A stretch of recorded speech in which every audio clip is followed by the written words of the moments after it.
Hi, folks. We're here this afternoon. I'm Shelley Reed of LSNTAP. I'm the manager of LSNTAP. I have three co-hosts with me today to help bring this discussion, and we have a lot of tips, and we've got to squeeze it in as quickly as we can.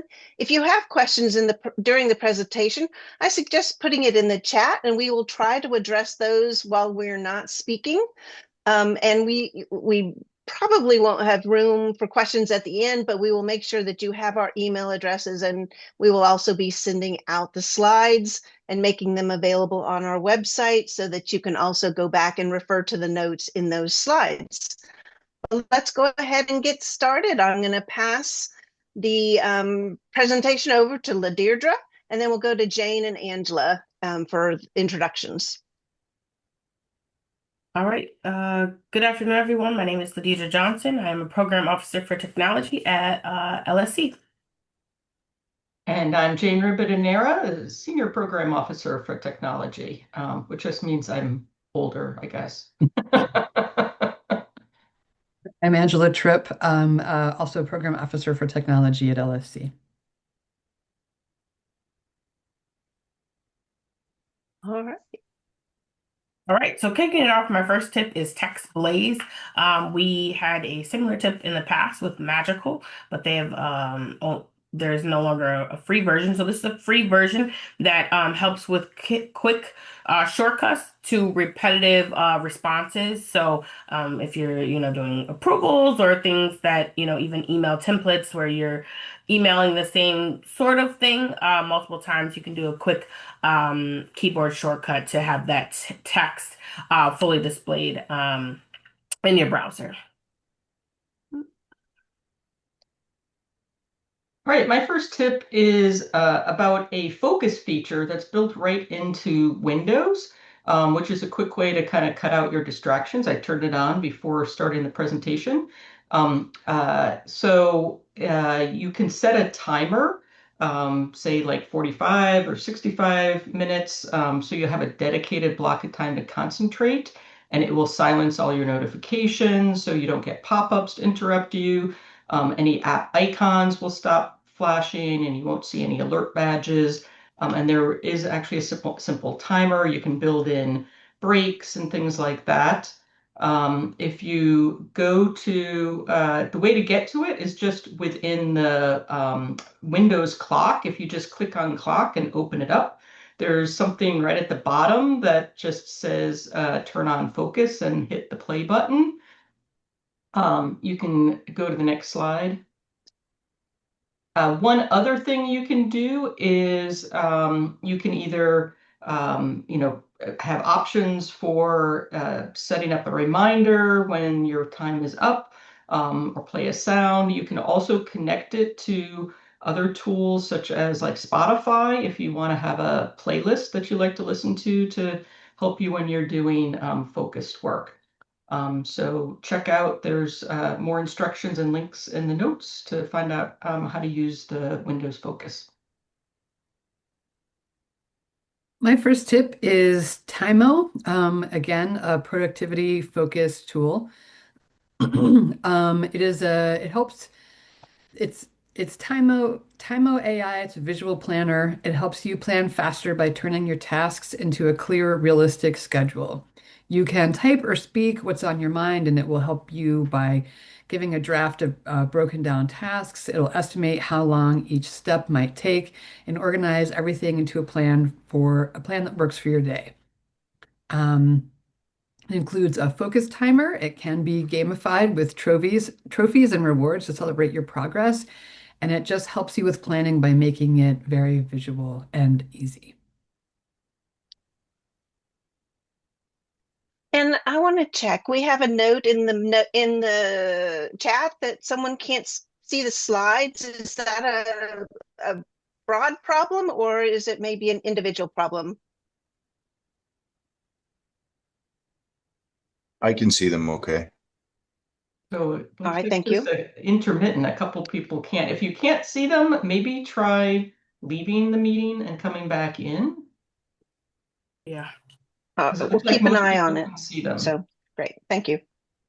All right, so my tip is creating QR codes in Microsoft Word.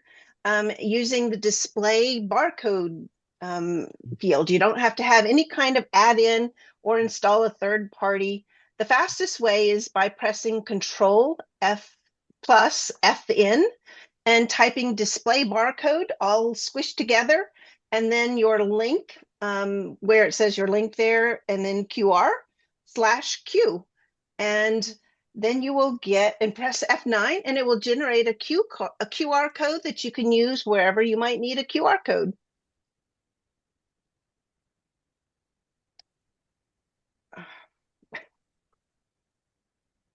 Sorry, I'm having technical difficulties here trying to change the slides. Let me give me a second. Not sure what's going on.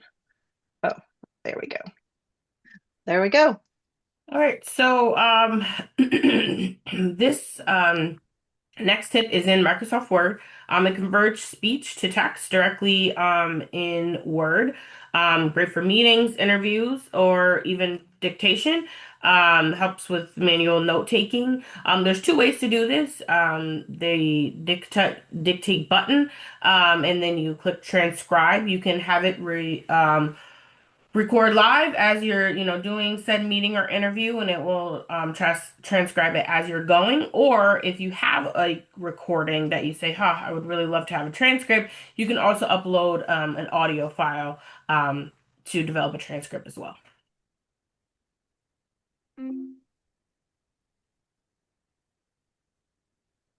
I apologize, folks. I'm having difficulties finding screens.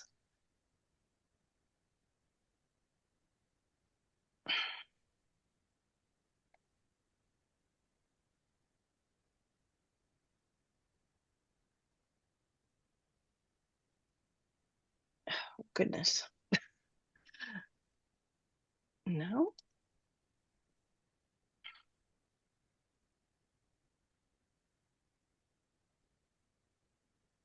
Well, I may have to exit the slides and come back in. Let's see. While we're waiting, there was a comment that someone who couldn't see the slides left the meeting and came back, and that fixed the problem. So if anyone is not able to see the slides, that does seem like the solution. Perfect. You're Yeah, unscripted on the fly or text. as we said, go to the view menu up at the top, make sure you have one of the side by sides. And sometimes there's a slider there that you make sure you can.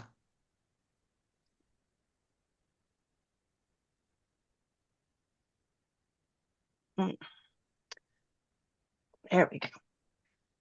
I apologize. I'm not sure what's going on, but we'll get through it. All right, we have the Okay. next slide. All right. So my second tip is about a site called 18 Alt 18F, and there's a whole bunch of free practical guides. Are resources that were created by what was formerly the 18F Federal Digital Services team to help organizations build better services for the people they help. And when that team was disbanded in early 2025, they created this Alt 18F website to preserve and share their work. They're geared towards non-technical audiences. They focus on things like clear plain language practices to help improve how to design, deliver, and manage technical resources. There's things like design and user experience, how to write good content, accessibility, sort of product management and project management, and also something interesting on de-risking technology projects. So how to ask the right questions before you start building or buying new technology. So check it out. It's just at guides.18f.org. All right, you're going to notice the theme. I love productivity tools. This one is called Goblin Tools. There's a free version, or you can get a paid version for $2.99. And this is a collection of small, simple tools for when projects or tasks feel too big or complicated. It's recommended for neurodivergent folks especially, or for anyone who occasionally feels like they're overwhelmed. There's a magic to-do tool that helps you break down your to-do items, a lot like Tymo. There's an AI tool that helps transform your text. Like if you're doing an email or a letter, you can change the tone. There's also a judge feature to analyze text for emotion. So if you're not sure if your boss's email was rude or not, that can help you give you a second opinion on what they think that what it thinks the tone means. There's a taskmaster that helps you focus on one thing at a time. There are tools to explain things to you or to help you make decisions. An estimator that can guess an activity's time frame for those of us who are chronic underestimators of how long things will take. Um, there's a compiler to turn like a giant brain dump into usable actions, and then everyone's favorite AI party trick, creating a recipe from ingredients. So it's a way to help you get a little bit more organized when things are feeling overwhelming. Awesome. Project Gutenberg is a free digital library of over 70,000 public domain books.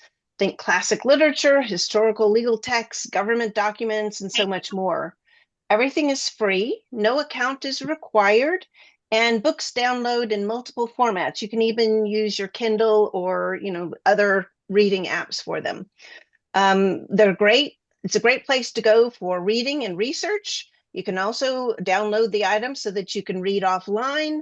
It's also great for training AI tools if you need text because it's public domain. The Gutenberg app is also available, and it makes browsing and downloading the books even easier than using the website. So check it out if you have any interest in seeing books that are no longer in print and other things. All right, my next tip is Perplexity. It is an AI-powered search tool. It's a good source for uh, quick research and summaries. But what sets this one apart is that it gives you inline citations. So if you're, wondering, well, where is it getting this from? It gives you the citation so that you can either go right to the source for deeper research, or just have that gut check that AI is not making things up. All right, so Microsoft Bookings is a simple tool that can help you schedule and manage appointments. It's part of the Microsoft 365 platform, so it also works with many tools you already probably use, like Outlook and Teams. So instead of sending back and forth emails to find a meeting time, Bookings lets people choose a time that works for them using an online scheduling page, and then that appointment is automatically added to your calendar. Um, and you can set up different types of appointment with specific lengths, different staff, and sort of specify what your availability is. It syncs with your calendar, but you can also kind of say, hey, I want to leave the end of the day for focus time. So I'm not going to leave that open for booking appointments. Something that could be really useful for legal aid organizations is the shared bookings calendar. And this is sort of a single team-based calendar where you can have multiple staff members, such as intake specialists or maybe a pro bono group, where you can manage your appointments together. So you could provide your clients with an online link to book an intake appointment, and then the system assigns it based on the staff availability. So check out the Microsoft Bookings app. All right, this is one of my most favorite tips, and I think it's probably one of the most practical ones today. It's a totally free app that supports food stamps programs in 52 states and territories, including both SNAP and Summer EBT. It works in every U.S. state except Iowa and Montana, and is available in the territories of DC, Puerto Rico, the U.S. Virgin Islands, and Guam. What it does is it's an app that connects to the state's portal with the user's permission, so that the Propel app gathers people's EBT or food stamp balance and transaction history, making it easier for them to read and easier for them to see. People don't have to call the 1-800 number or log into a statewide website. They can just open their Propel app and see where they are. It can help also with deposit predictions, so people will know when their next payment is coming. It has clear transaction details, including store names and online purchases. And it does have security features like fraud monitoring and out-of-state transaction blocking. So it's a really great way for people to manage their food assistance benefits. And it's totally free unless you're in Iowa or Montana. And I don't know what the deal is with those two states. So, as people move away from having printers in their home, our clients also will often have the need to provide us documents. And it's really great when you can actually use your phone as a scanner. So, the Scanner Pro app converts your um, iPhone camera into a smart document scanner. But you don't even need the Scanner Pro app itself. You can use built-in tools right in Apple Notes if you have an iPhone. So you open the Notes app and create or open a note and tap the camera icon and scan document. And you quickly have a PDF that's available that can be sent right on over to, from your client or back to your client. It's just a great way to get documents back and forth. My next tip is Microsoft Copilot being embedded into Word. So, what it looks like, this is just a, sample text, but you can ask it to do simple tasks like summarize the paragraph and to bullet points or something like that. The highlight of this is that you don't have to copy and paste, like if you're using, ChatGPT or Claude, it's going to work right within your window as like a sidebar. If you'll go to the next slide for me. And then also just illustrating that if you have a blank page and you want to start a specific template or something like that, it also can start from scratch to kind of just get you started as well. So that's the tip. All right, so this is a kind of a new feature of a former tip, which is the Have I Been Pawned website, which is very helpful to find out if your email has been involved in a kind of a security breach on different websites you might be registered as a user. But they also added a new feature about looking for passwords that have been exposed in data breaches. So you can go to their site and go to the Pawn Passwords page and enter your password that you might use especially if you use passwords across multiple sites, which is not recommended. But it'll compare it to a large database of compromised passwords from real breaches. It doesn't store anything. It's never sent anywhere, so it is safe to go ahead and check your passwords here. If you go to the next slide. I actually checked a password that I used to use, no longer use, and you can see it was found in 78 different data breaches. I don't do that anymore. So make sure before you create or reuse a password, this is a place to kind of check it and then think about how you can make better passwords or use a password manager, which I'll talk about coming up. Next up, I have another client-focused tip, which is a website and app called Foster Power. Full disclosure, this was built by Bay Area Legal Services in Florida, and in part was funded by one of our technology initiative grants.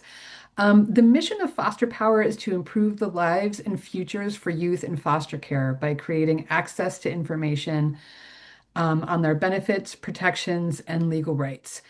Prior to Foster Power, and I will also say that this is only relevant for Florida at this point, but they are working to scale up and are actively working with advocates in other states to reproduce Foster Power for other jurisdictions. One of my favorite things about the site and app is that they deeply collaborated with youth in foster care when they were both designing and building the app. So it really reflects the community it was meant to serve.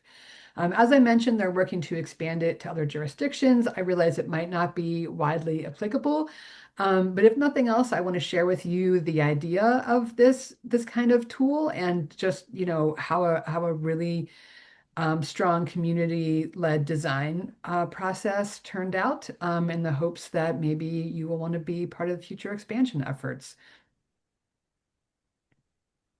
So the Smithsonian Open Access is the Smithsonian Institute's website where you can download, share, and reuse millions of Smithsonian's images right now for free without asking. So with new platforms and tools, there's more than 5.1 million 2D and 3D digital items from the Smithsonian collections and many more to come. So why might you want to use these if you don't want to use AI to create a PowerPoint slide, images for slides, or you have a smart TV and you want to have pretty pictures on that smart TV? Those are just some of the ways that you can use it. So check it out.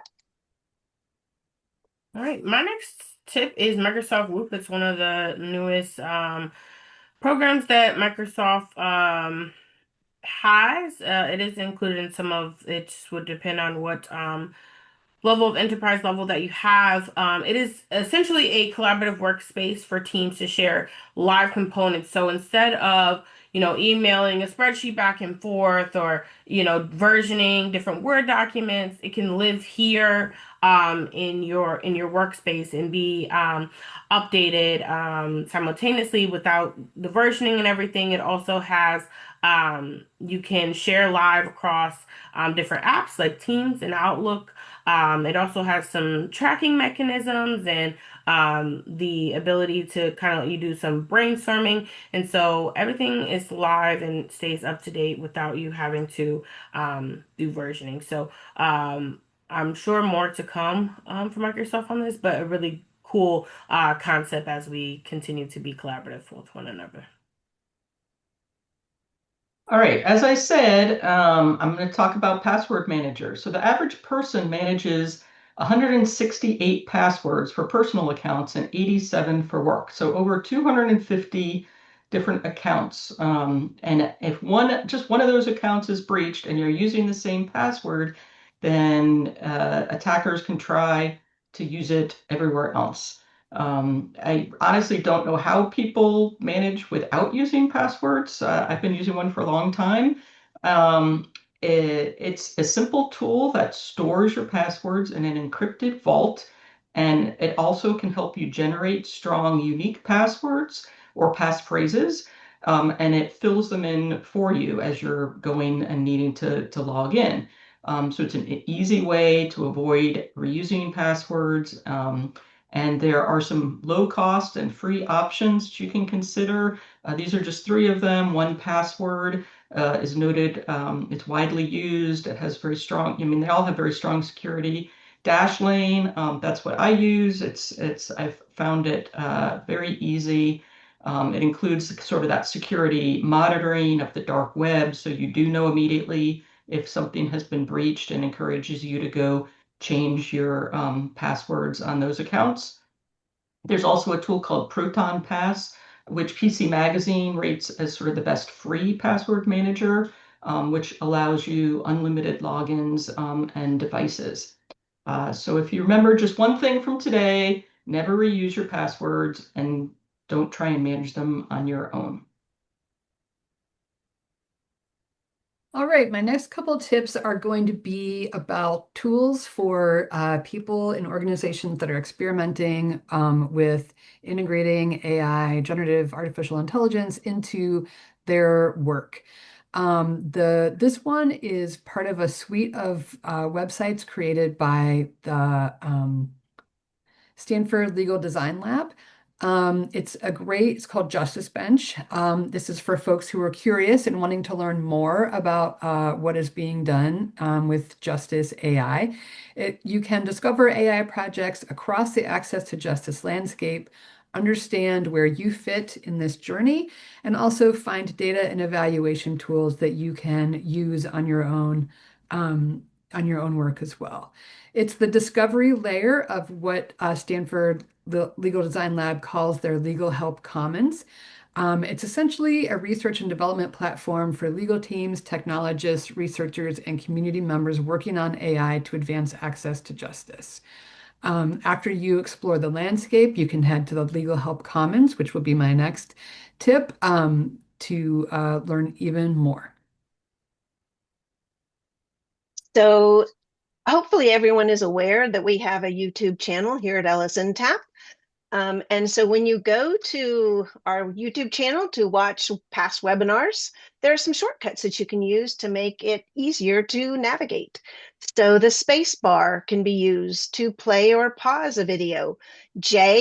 Will send a video back to 10 seconds. L will send a video forward 10 seconds. The left and right arrow go back and forward 5 seconds. M for mute or unmute. F is full screen toggle, and there's a few more listed in the notes of the slides, but we have lots to get through. So I'm going to move on to the next. And this is a Microsoft Word tip, immersive reader. So this is what it usually looks like. And if you'll go to the next slide, can be found in the View tab. It will strip out everything and make it more increase the readability and accessibility. You also can have it read aloud. It increases the spacing, and just very helpful for either your eyes are tired and it's been a long day, or different clients and staff that may have different support needs. All right, so as of the middle of October 2025, Microsoft stopped providing security updates, bug fixes, and technical support for the desktop. Well, not the desktop, but the Office 2016 and Office 2019, which were the one-time software purchases that you may have either gotten with a computer when you purchased it, maybe licensing through TechSoup, and it provided the full apps like Word and Excel and Outlook. And while those apps will still open and work, they are becoming now more vulnerable to security risks and malware and other data breaches. You may also start to see some compatibility issues. What Microsoft is doing now is you need to upgrade to their Microsoft 365, which is their subscription-based platform and is more cloud-based, although you will download and still have the full desktop apps on your local computer, but they will automatically send out and get regular updates, just like it has always happened with Windows, for instance. So if you're still using those purchased versions of Office 2016 or 2019, it's time to plan to upgrade to stay secure and supported. Also, Windows 10. If you're still on Windows 10, that also you need to upgrade to Windows 11. All right, as promised, Legal Help Commons. So this is the portal for people who want to go beyond curiosity and start working with AI. This is shared infrastructure for the access to justice sector, so legal aid organizations, courts, and technology partners can build better AI together instead of reinventing the wheel alone. The Legal Help Commons organizes shared resources around three complementary pillars. Those are discovery, implementation, and community. So, as I mentioned before, Justice Bench is the R&D space. The implementation library helps you build something. It's got reference architectures, implementation playbooks, proven code and classifiers, RFP templates, cost models, and evaluation rubrics, and more. Pillar 3 is cohorts and community. It helps organizations build together. This is through working groups around specific workflows, public interest tech courses and groups, justice professional networks, and peer learning programs that can connect folks together. And instead of just one tip, I'm going to give you a whole list of them. There's a website here that has a gigantic list of little Trello tips. So things like finding your email address, where you navigate your board, click show menu. So you can, if you didn't know, you can email things to your Trello board. And so if you go to the show menu in Trello and select more, you'll be able to select an email to board setting and to find the unique email address. for your Trello board and stop having to type everything, just send over an email. All right, my next tip is a USB data blocker. So these little devices protect from what we call juice jacking. So when charging in a public place, um it does not allow it allows the electricity to go through, but not the data to come back out. You can find them on Amazon, pretty cheap. Like $10 to $12. And it's a very simple, low cost security tool to make sure that your data is secure.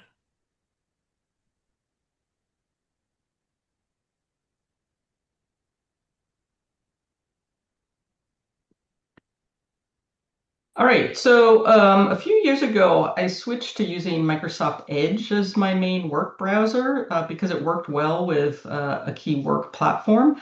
And since then, I've come to appreciate some of its built-in integrations with other Microsoft products. Here are a few quick tips around Edge that can help save you time. First, you can turn on the sidebar, and it gives you quick access to tools like Outlook and Teams and Copilot without leaving the web page that you're using. You can kind of you can check your email, view your calendar, look up a contact. This is especially helpful when working in a cloud-based case management system, for instance.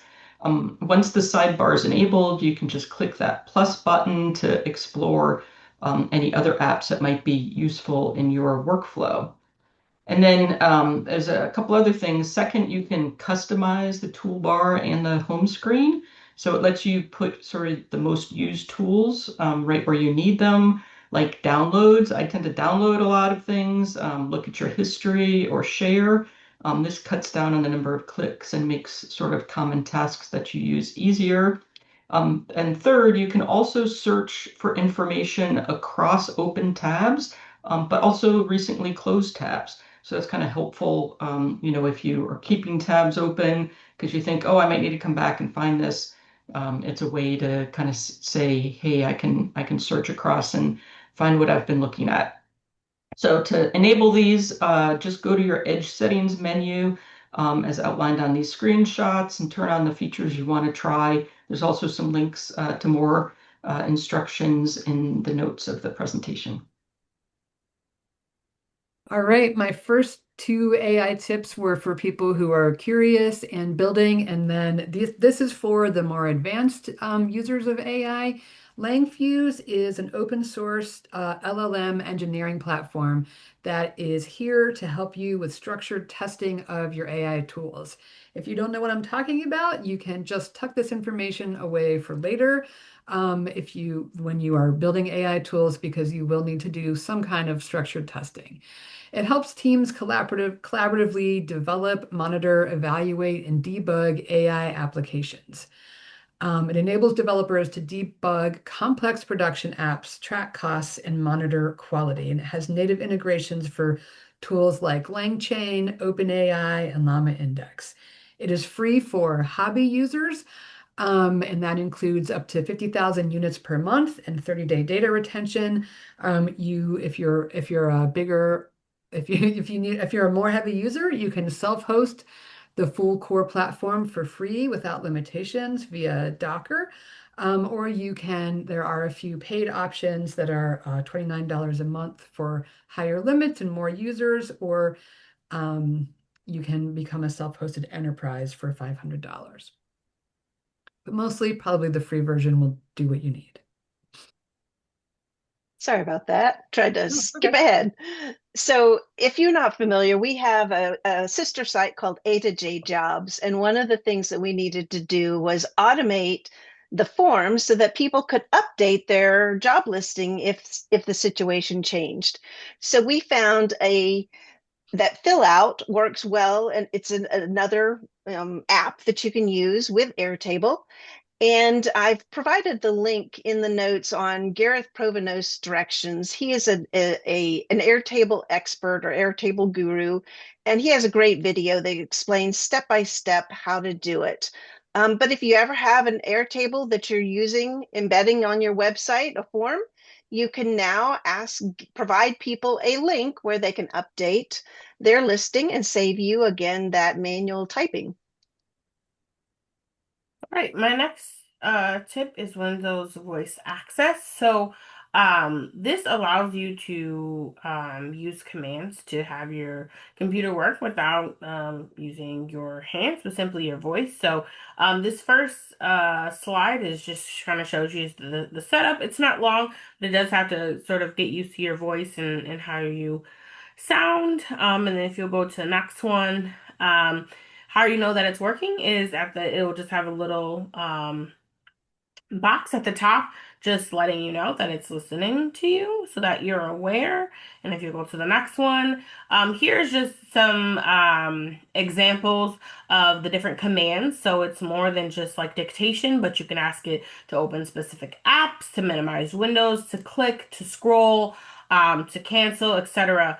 So this is obviously can be an accessibility tool, but I also think it could also help with just you're at the end of the day, you don't want to use your fingers anymore, but you still need to be productive. It's a way that you can still have some productivity going. All right, so I'm curious if people here have heard of or used Microsoft Viva Learning. Viva Learning is a hub built right into Microsoft Teams, and it shows you recommended courses based on your role and interest. You can also search for topics such as things like learning about Excel, Power Automate. You can bookmark, share, or recommend training to colleagues in the chat or in your Teams channel. And you can also add your own content. For example, if you're rolling out a new feature in your case management system and you want to add a short training on using it, you can share it directly in Teams using the Viva Learning. So look for that under the apps and Teams. If you don't see it, you may need to check with your IT team to make sure it's enabled, but recommend trying that out. I have another tip for folks who are actively developing AI tools. This one is called Prompt Foo. And I just want to say that both LangFuse and Prompt Foo, you don't need to take my word for it. These are tools that I have heard many other people talk about, the tools that they use when building AI tools. Prompt Foo is an open source CLI and library for evaluating and red teaming LLM apps. It can help you build reliable prompts, models, and retrieval augmented generation with benchmarks specific to your use case. It can help you secure your apps with automated red teaming and penetration testing. It can speed up evaluations with different tools like caching, concurrency, and live reloading. And it can score some of your outputs automatically by defining metrics. You can also use this with OpenAI, Anthropic, Azure, Google, Hugging Face, open source models like Llama, probably more since I looked this up in May, or you can integrate with any custom API providers. So we've been doing lots of traveling, so being able to supply power has been a continuing issue. I solved that with the Anker 25,000 mega amperage hour power bank. And it's a high capacity portable battery pack that can charge phones, tablets, and even laptops multiple times without needing a wall outlet. It's great for all day conferences, travel, field work. And since my recent move to Florida, it's also something great to have as we go into hurricane season. Right, my next one is Microsoft Windows Power Rename. So if you've ever had a collection of documents and you wanted to, have them in a more organized way by renaming them, you can bulk rename them quickly. And you can use search and replace patterns to have a more unified naming conventions for those. All right. My next tip is a site called the Card Catalog Substack. This is run by a librarian named Hannah Lee Golden, and it's designed to help people think like a librarian in the age of AI. And as you might expect from a librarian, she provides a wealth of information and resources. I particularly want to point to two series of articles that she has. First is a series on how to use AI better, which focuses on getting higher quality results. And the second is a series on how to verify and evaluate AI. And she offers a lot of great tips on how you can use every day.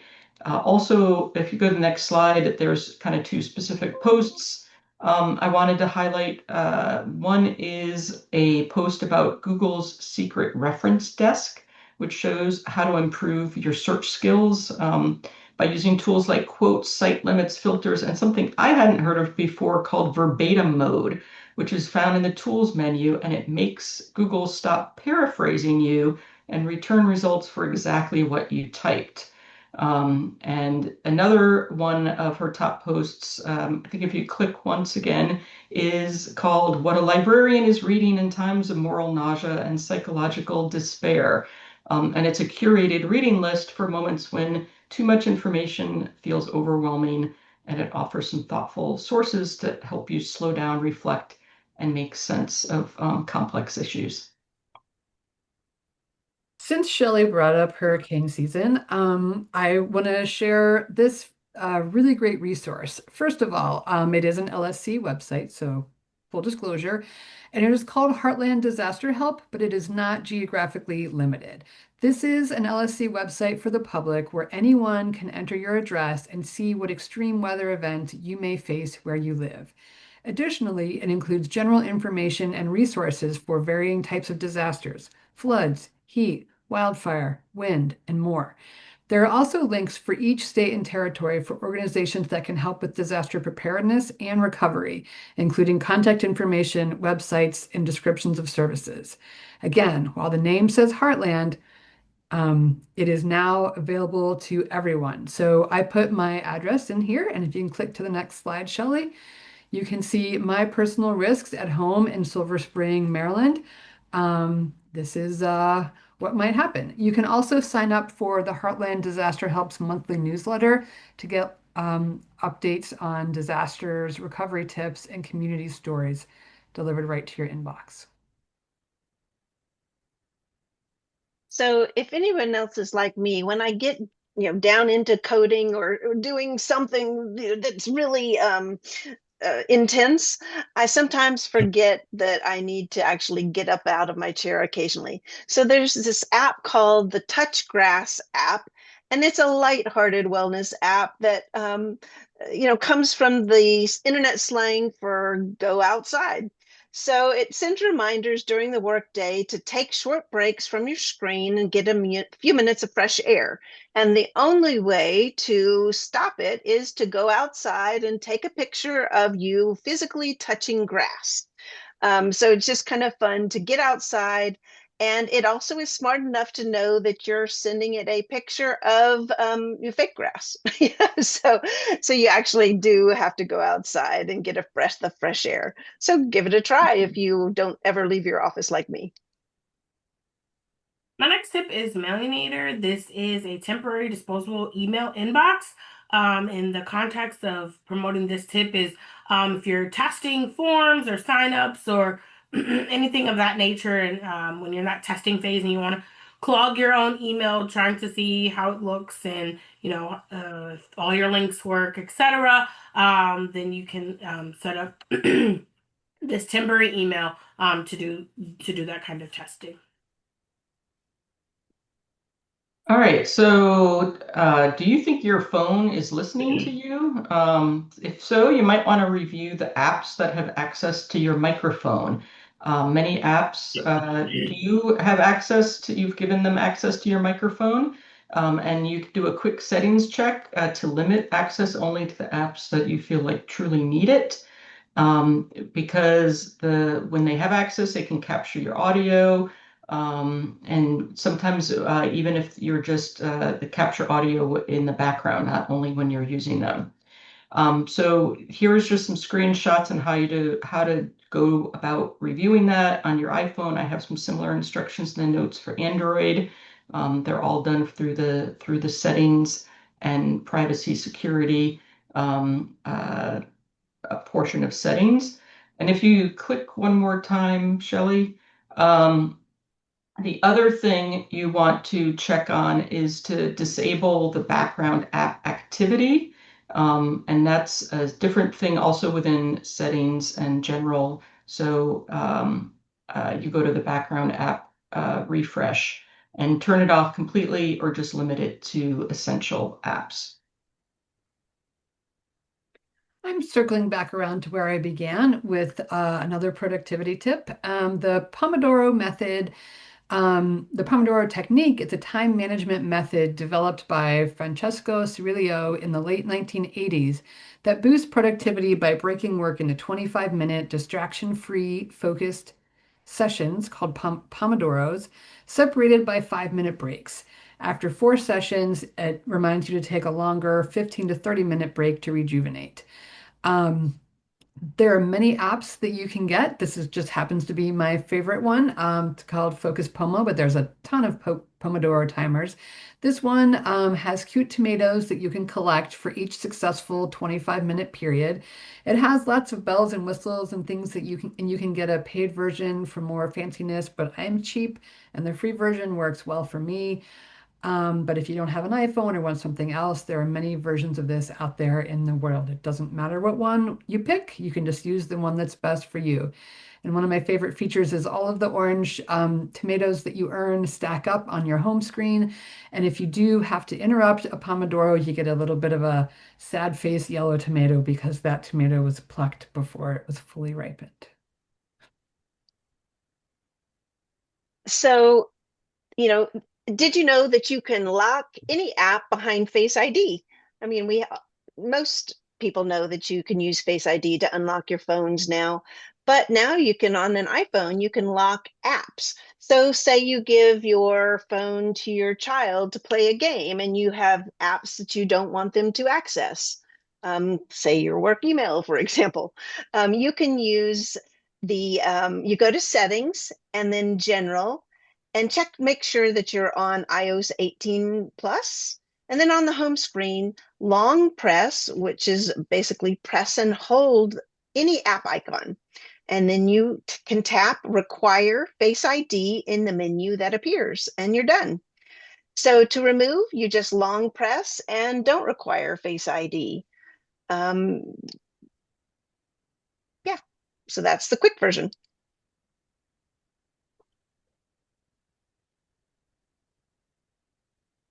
The Deirdre? Oh, Deirdre, you're on mute. So sorry. My next tip is just some low entry prompts to test out if you're, haven't really played around with the large language models, whether you prefer, ChatGPT, Claude, and others. But just some different prompts that I thought that people might find helpful if you're past the like just for fun and want to move into how it could help you in your work. So these are just some examples to get folks started if you haven't really dove into using AI in your workflow.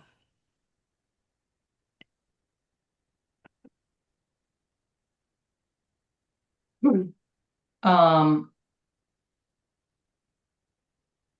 all right. This is weird. What happened? How can we help?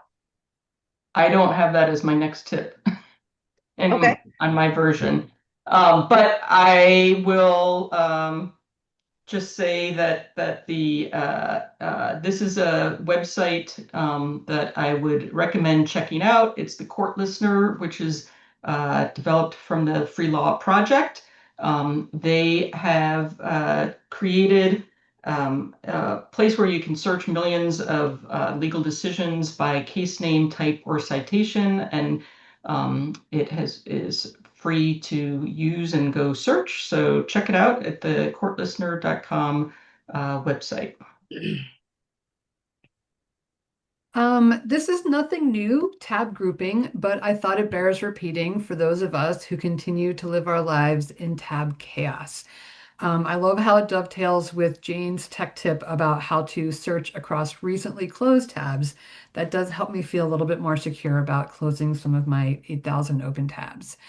There's tab grouping option.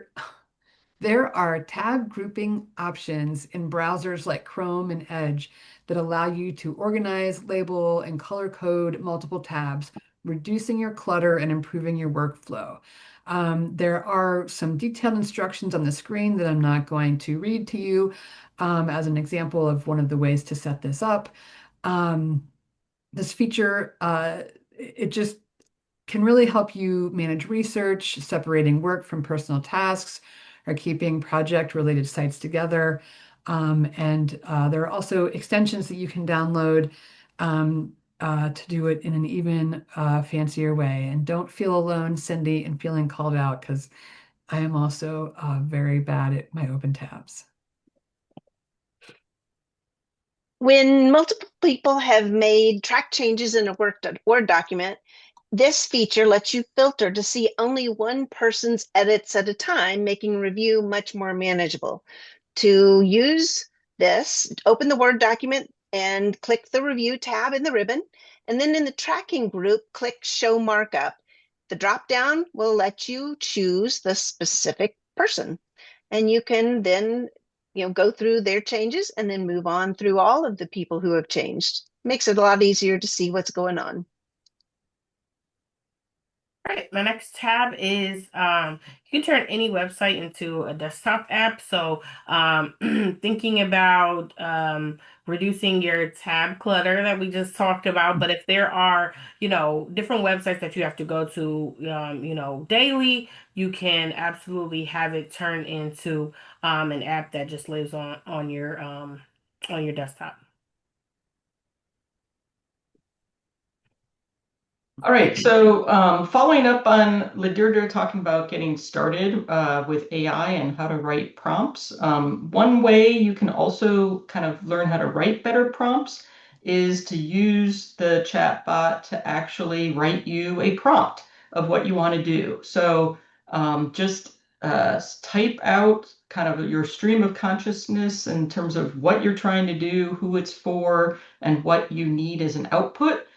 For example, here I'm just asking for a prompt to create a good project plan for conference session proposals. And then if you go to the next slide, it actually produces a very detailed, structured prompt that I can then review, refine as needed, adding any details like audience, tone, or length, and go back and forth, and then actually give it that prompt to create a really good output from the chatbot. For those of you new to 50 Tech Tips, by the end, we kind of veer away from serious work-based tech tips into more fun personal ones. So in the time-honored tradition of David Bonebrake, who used to do this presentation, he did 50 Tech Tips for many years when he held the position that I now have at LSC. I bring you my favorite music to work to. Beauvoir. I'm convinced I'm really going to send this artist to stardom by letting you all know that it is really great music to work to. I specifically listen to a playlist generated by his music and others like it.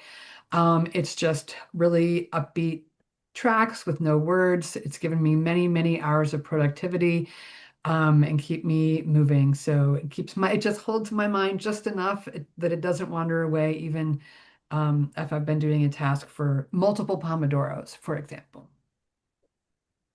So following up on my previous tip on how to use biometrics to lock apps, we want to make sure that our clients and we also know how to stop them from working. So if on an iPhone, if you simultaneously press and hold the side button and either volume button for about 2 seconds until the slide to power off screen appears, your phone will no longer use biometrics to unlock. You will have to enter your passcode. And you can also say, "Hey Siri, whose phone is this?" if you're not able to get to your buttons. So it's just a great way. Also, if you do full restart, that also will require your passcode. So all great ways to disable biometrics so that you cannot be compelled or held down and have your phone used against you. All right. This tip is for follow up on the password managers. There are sometimes inevitably where we need to share passwords, and so this is a more secure way to do that via Bitwarden, which also has password managers. But instead of having a sticky note under your keyboard for someone to grab to be able to access an account that you share, you can use a platform like this to securely share passwords. And as you can see, there's different member roles and things like that. And so just a more secure way, being realistic that sometimes in our world, we do need to share passwords, based on limited licensing and things of that nature. All right, so this is my fun tip, also with help from Ange. So I have trouble falling asleep because I have trouble quieting my mind. So I tend to listen to podcasts that maybe aren't interesting enough that they keep me awake, but are enough that it kind of helps quiet my mind. And there's a specific podcast called Nothing Much Happens, which was created by a meditation teacher, Kathy Nikolai, and each episode is a short, calming bedtime story where, you guessed it, nothing dramatic happens, and that's the whole point. So the stories are very quiet and descriptive, something like walking through a garden or sitting by a fire, and it just gives your mind something else to focus on so you can let go of your racing thoughts. She reads each episode twice, a little bit slower the second time, and it helps you relax and fall asleep. All right, and I have two quick ones. We talked about focus on our computer, but our phones sometimes rule our lives. So having focus filters on your iPhone. So instead of just throwing your iPhone on D&D all day, every day, which you can um, customize specific focus filters. And so there's one that, you may want a different one when you're working versus, through the night when you're sleeping and things like that. And so, or, you may want different notifications when you're, working out or driving. And so you can really customize what you want to come through as interruptions on your iPhone based on what you're doing. And the last one is really my favorite, and that's the Challenges app. So if you are familiar with your iWatch and or I don't know, Apple Watch, I don't know, it's called iWatch, an Apple Watch, and you challenge people, but you've ever want to challenge multiple people and kind of have as a group thing, there's an app called Challenges where it's essentially just like the one-to-one, but allows you to invite more people. You can do teams. You can nudge, you can trash talk, all the things. But a fun, cool way to stay motivated to get active. Well, we have done it. We have gotten through all of the tips in the hour. Here are our email addresses. So if you have any questions, but please give a chance for the slides and the video to make it out to you. We should have that out by the end of the week. But then if you have questions, we're certainly happy to answer any of them. Thank you so much for joining us. I hope that you will also come back and join us for our OpenAI series that's coming up in July. We have a 3 webinar series. If you've not registered or heard about it, you can go to our events page on ellisntap.org. But thank you to Jane and Ange and Ladidra for being here. And we hope that you found or heard some tips that maybe you hadn't thought about before, or reminded you of something that maybe you've heard before, and then this reminds you to go back and follow up on it. Any final comments from the other panelists? Oh, good. Oh, thanks. It's great seeing everybody today. Yep. Thank you. Take care.